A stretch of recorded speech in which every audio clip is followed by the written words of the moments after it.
Assalamualaikum warahmatullahi wabarakatuh. Alhamdulillahi rabbil alamin. Wabihi nasta'inu ala umurid dunya waddin. Wassalatu wassalamu ala asrafil anbiya'i wal mursalin wa ala alihi wa sahbihi ajma'in. Amma ba'du. Para pendengar yang berbahagia, izinkan saya Bambang Kusen Almari menyampaikan sedikit pengetahuan yang berkaitan dengan warisan ajaran para leluhur kita yang mulia. Apa yang saya sampaikan nanti bukan hasil rekaan saya, melainkan tafsir saya atas kitab yang sedang kita kaji. Apabila ada kebenaran di dalamnya, sungguh itu atas karunia Allah semata. Dan bila terdapat kesalahan di dalamnya, itu karena kebodohan saya dalam menafsirkannya. Dan saya mohon maaf untuk itu. Selamat mendengarkan. Ringkasan Serat Sasono Sunu. Serat Sasono Sunu adalah karya Raden Ngabei Yasadipura II. Serat yang juga sering disebut Serat Sono Sunu ini terdiri atas 484 bait yang terbagi dalam 14 pupuh tembang mojopat. Serat ini berisi nasihat kepada anak cucu agar selamat dalam menjalani kehidupan. Ada 12 nasihat yang disampaikan oleh Kiai Yasadipura II. Sedikit tentang penulis serat ini. Kiai Yasadipura II adalah seorang pujangga yang hidup pada kurun waktu 1760 sampai 1844 Masehi. Beliau adalah putra Kiai Yasadipura I dan sekaligus kakek dari pujangga masyhur Kiai Ronggowarsito yang dimakamkan di Pawar. Sebelum kita masuk ke pembahasan yang lebih detail, kita akan menyampaikan secara ringkas ke-12 nasihat tersebut. Bagi yang ingin mempelajari lebih detail, silahkan mengunjungi blog terkait yang kami sertakan dalam deskripsi tayangan ini. Nasihat pertama, hendaknya kita ingat bahwa kita tercipta sebagai manusia. Penciptaan kita sebagai manusia adalah sebuah anugerah yang sangat besar. Sebelum hidup menjadi manusia di dunia ini, kita bukanlah apa-apa. Wujud kita mengalami lompatan maujud yang sangat besar. Dan untuk semua itu, kita tidak mengeluarkan modal sedikit pun. Tahu-tahu kita lahir ke dunia. Kita harus bersyukur bahwa kita tidak diciptakan sebagai makhluk lain. Semisal kera, atau kambing, atau makhluk melata lainnya. Kita harus bersyukur karena wujud kita adalah pancaran Nur Muhammad yang sejak asalnya sudah membawa kemuliaan. Karena begitu besar anugerah yang kita terima, maka sebagai konsekuensinya kita harus tunduk sepenuhnya kepada kehendak Tuhan. Apapun yang Tuhan kehendaki terjadi pada diri kita, kita tidak bisa menolak. Mungkin kita akan diberi usia yang panjang di dunia ini atau usia yang pendek. Itu semua tidak usah kita angan-angankan. Jalani saja kehidupan ini dengan penuh kerelaan. Nasihat kedua, kita hidup diberi sandang dan pangan. Bahkan sejak lahir kita sudah diberi kedua hal itu melalui ibu kita. Yang pertama diberikan adalah sandang, dan kemudian baru makanan.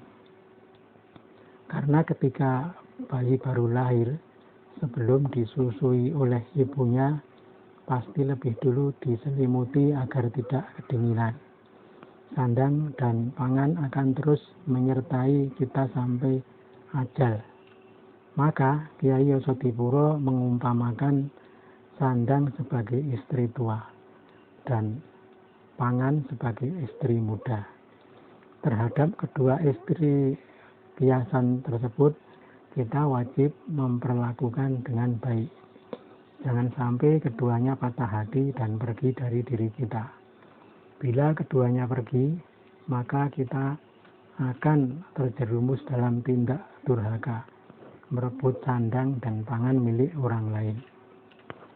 Nasihat yang ketiga, agar sandang dan pangan terus menyertai kita, maka kita diwajibkan melakukan kerja dengan tangan kita. Tidak kurang pekerjaan di dunia ini yang dapat mendatangkan sandang dan pangan.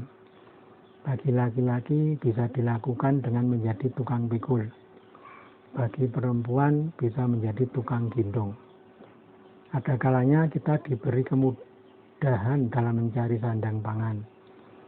Maka jika kita merasa mudah, waspadalah. Barangkali cara kita mencari tidak benar.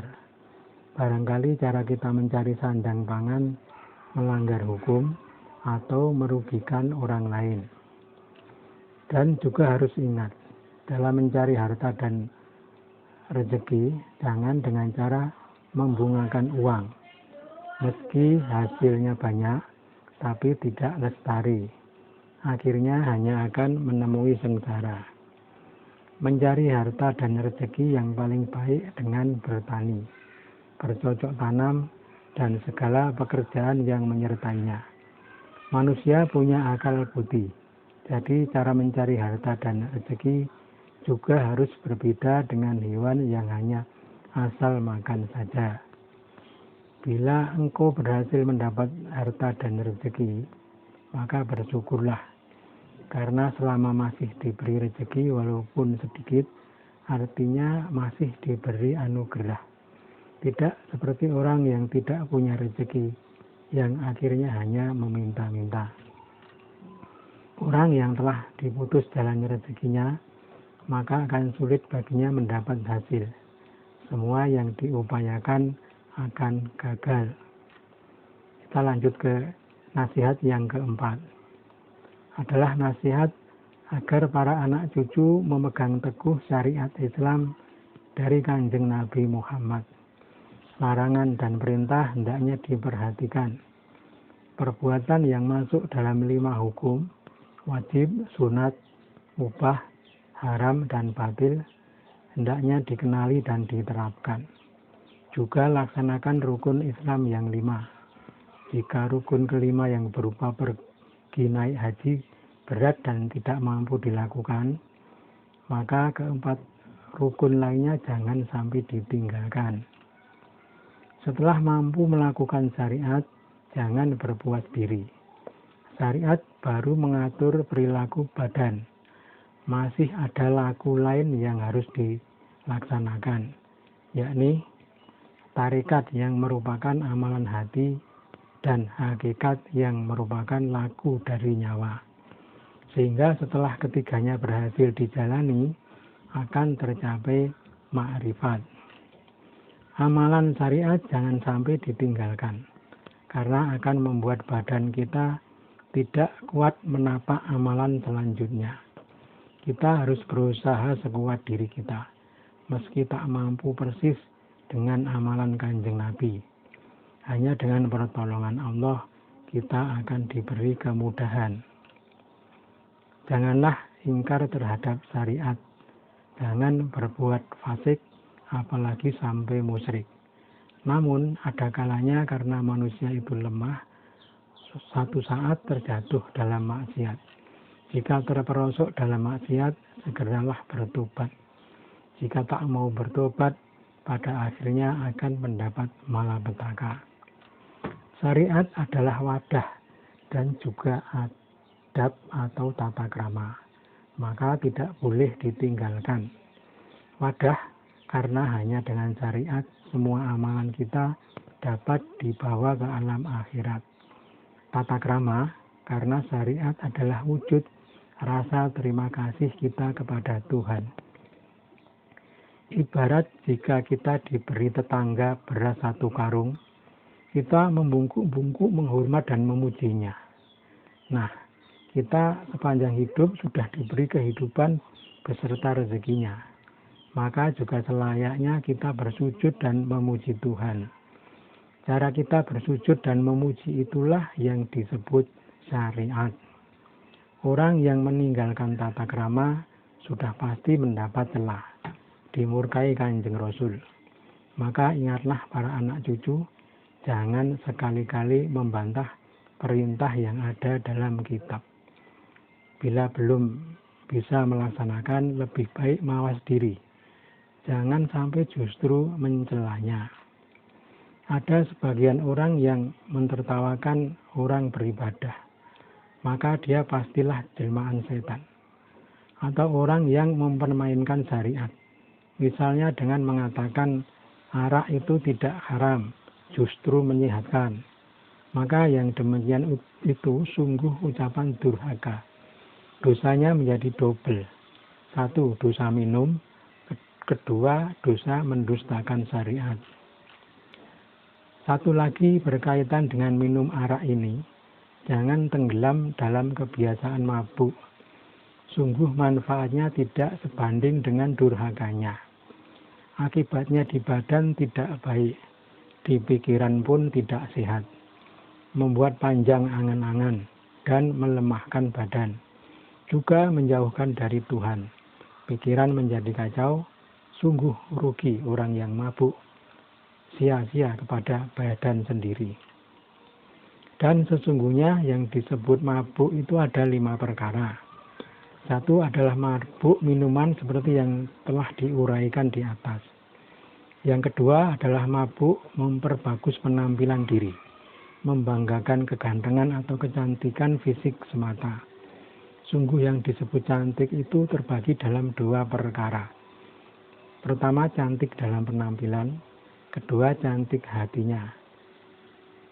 Wajah menawan kalau hatinya culas, sungguh akan menjadi manusia durhaka.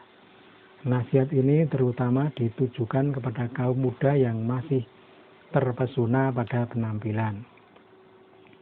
Mabuk yang ketiga adalah mabuk jabatan dan pangkat. Mabuk hidup mulia, makan enak dan tidur nyenyak. Yang dikejar hanya kenikmatan hidup mulia melebihi sesama. Mabuk yang keempat adalah mabuk hawa nafsu. Keinginan yang melebihi batas dalam hal apa saja. Suka mengumbar angkara, amarah dan memaksakan kehendak. Tidak pakai tenggang rasa terhadap sesama. Mabuk yang kelima adalah mabuk dalam sembarang kegemaran yang melebihi batas. Keempat mabuk di atas sama buruknya dengan mabuk yang pertama, mabuk arak dan minuman keras. Kalau manusia menderita salah satunya, tak urung akan menemui sesat. Tidak usah menunggu di akhirat. Di dunia ini pun akan menemui akibat. Maka jangan sampai tidak mampu membedakan halal dan haram. Semua yang halal akan mengarah kepada kebaikan. Hati menjadi bersih, tidak tertutup kepada Tuhan. Jika sanggup membiasakan diri dengan yang halal, maka yang haram takkan ingin lagi. Jika sudah terbiasa demikian, semua doamu akan dikabulkan. Jika ingin menjadi ahli akhirat, jauhilah yang subhat apalagi yang haram. Pastikan semua yang dikerjakan hukumnya halal. Namun bagi orang yang sudah tergoda setan, yang demikian itu sulit. Dan juga jangan sampai terjerumus ke dalam perbuatan madat. Madat itu apa manfaatnya? Hanya memakan asap, tidak membuat kenyang. Sesungguhnya orang yang madat itu malah dia dimakan opium. Tidak ada orang madat berusia panjang. Candu akan menggerogoti badannya. Madat termasuk dalam perbuatan aniaya terhadap diri sendiri. Namun ada juga yang menghalalkan opium dalam kadar tertentu sebagai sarana kesehatan badan. Tersebut dalam kitab Syarah Bayan. Dan lagi pesanku untuk anak cucu, jangan terjerumus ke dalam perbuatan judi. Itu termasuk perbuatan nista dan juga diharamkan syariat.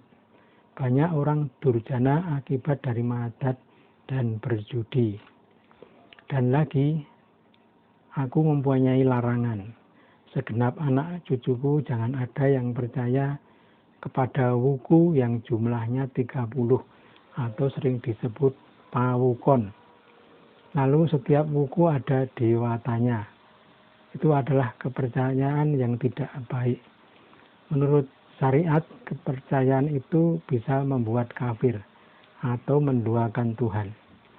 Menurut ilmu pawukon, nasib seseorang seolah sudah ditentukan sejak bayi, baik dalam keberuntungan atau celaka. Kepercayaan yang demikian, bila engkau pegang, pasti akan terasa nyata oleh kalian. Bahkan jika engkau menyembah kayu dan batu dengan sepenuh keyakinan, maka akan tampak batu itu berkekuatan ketuhanan. Padahal itu hanyalah angan-angan kosong. Ilmu ramal meramal nasib berdasar ilmu bintang tersebut, sebagian orang membolehkan. Tapi pendapat yang kuat adalah mengharamkan. Terhadap ilmu gaib jangan mudah percaya, kecuali yang bersumber dari Kanjeng Nabi utusan Allah. Sering-seringlah mempelajari berbagai pengetahuan, bergurulah kepada para ulama, dan bertanyalah kepada para cendekia.